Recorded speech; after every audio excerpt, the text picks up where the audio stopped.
नमस्कार, मैं हूँ डॉक्टर अजय भाम्बी और हम बताने जा रहे हैं मीन यानी पाइसेस राशि का मार्च महीना 2026 का भविष्यवाणी। ये जो महीना है थोड़ा टफ है। यहाँ पर स्थितियाँ उतनी अनुकूल नहीं रहेंगी जितनी कि हम या आप अपेक्षा करते हैं। तो यहाँ पर कुछ चैलेंजेस रहेंगे, कुछ चैलेंजेस धन को लेकर रहेंगे। तो धन को लेकर रहेंगे तो इसका मतलब ये हुआ कि जो भी आप अपनी योजनाएं व्यवहार में लाना चाहते हैं, उनके लिए जितने रिसोर्सेज या धन की आपको आवश्यकता है या सपोर्ट सिस्टम की आवश्यकता है, वो सपोर्ट सिस्टम उतना नहीं होगा, इनएडिक्वेट होगा, एडिक्वेट नहीं होगा। और उसको आप करना चाहेंगे तो फिर आपको लोन इत्यादि लेना पड़ेगा। लोन इत्यादि लेने में भी दिक्कत नहीं होती, बहुत सारे काम लोन से होते हैं, लेकिन यह आपको सोचना पड़ेगा कि क्या इस समय हमको इस कार्य के लिए इतना लोन लेना चाहिए या क्या प्रोसेस होना चाहिए, आपका सपोर्ट कितना होना चाहिए, या क्या आप औरों पे डिपेंड होना चाहते हैं, चाहे बैंक हो या इंस्टीट्यूशन हो या ये हो। लोन तो आपको मिल जाएगा, लोन में दिक्कत नहीं होगी, लेकिन कितना लेना है, कितना नहीं लेना है, तो ये आपको ध्यान रखना पड़ेगा। और दूसरी स्थिति ये है कि मान लीजिए आप लोन वगैरह कुछ नहीं लेना चाहते, लेकिन किसी को आप मदद करते हैं धन से, तो ये आपको सोचना पड़ेगा कि जिसको मैं धन से मदद करना चाहता हूँ, उसकी स्थिति कैसे रहने वाली है। क्योंकि ये जो आदमी आज पैसे मांग रहा है, क्या कल इस स्थिति में होगा कि ये मेरे को जो ले रहा है वो वापस कर दे। ब्याज व्याज की तो बात छोड़ दीजिए, दोस्ती में रिश्तेदारी में ब्याज नहीं लेते लोग, लेकिन क्या ये जो हमारा पूंजी है वो लौटाने की अवस्था में है। अगर वो लौटाने की अवस्था में नहीं है और हम इमोशनल होकर उसको लोन दे देंगे, तो फिर इस लोन के मिलने की संभावना भी बहुत कम हो जाएगी। तो ये सारी चीज़ें आपको ध्यान रखना पड़ेगी।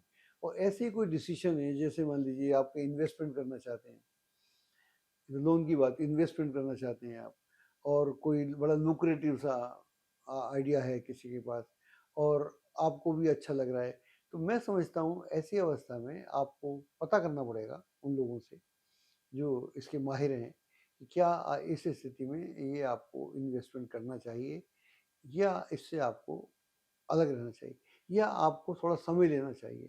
अगर आप समय लेंगे तो मैं समझता हूँ थोड़ा आप अच्छा करेंगे।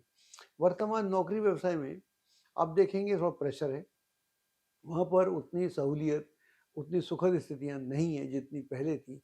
तो ऐसी अवस्था में इससे पहले कि आप अपना आपा खोएँ या आप खुद ही इरिटेट हो जाएँ या डिप्रेशन में चले जाएँ, उससे बचने के लिए आपको ध्यान रखना पड़ेगा कि भई ये स्थिति है, मैं इसको एमिकेबली या अंडरस्टैंडिंग के साथ मैं इसे कैसे दूर कर सकता हूँ।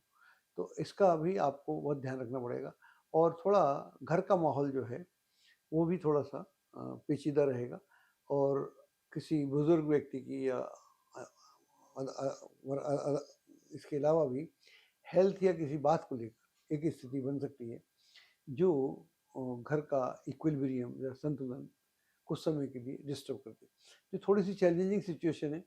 जैसा मैंने बोला कि जब भी चैलेंजेस होते हैं तो उसमें हमारी योग्यता की वही ज़रूरत पड़ती है। बाकी तो हर आदमी योग्य है।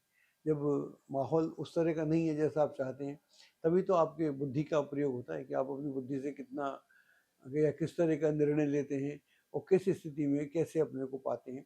अगर इसका आप ध्यान रखेंगे तो मैं नहीं समझता कि आपको कोई दिक्कत आएगी। कुल मिलाकर ये महीना थोड़ा-सा नरम है, लेकिन अगर हम सतर्क हैं, अगर हम कॉन्शियस हैं, कॉन्शियसनेस के साथ चल रहे हैं, अगर हम ज़्यादा अंडरस्टैंडिंग से कर रहे हैं, तो मैं नहीं समझता इसमें हमको कोई दिक्कत आने वाली है। इसको हल किया जा सकता है। हाँ, थोड़ा नरम महीना है, दोबारा बोलता हूँ, और इसका ध्यान रखिएगा और हमारी शुभकामनाएँ आपके साथ हैं। ध्यान रखिएगा। एस्ट्रोलॉजी की सटीक जानकारी के लिए विश्वविख्यात एस्ट्रोलॉजर अजय भाम्बी के यूट्यूब चैनल ABC चैनल को सब्सक्राइब, लाइक और शेयर करें। लेटेस्ट अपडेट के लिए बेल के बटन पर जरूर क्लिक करें।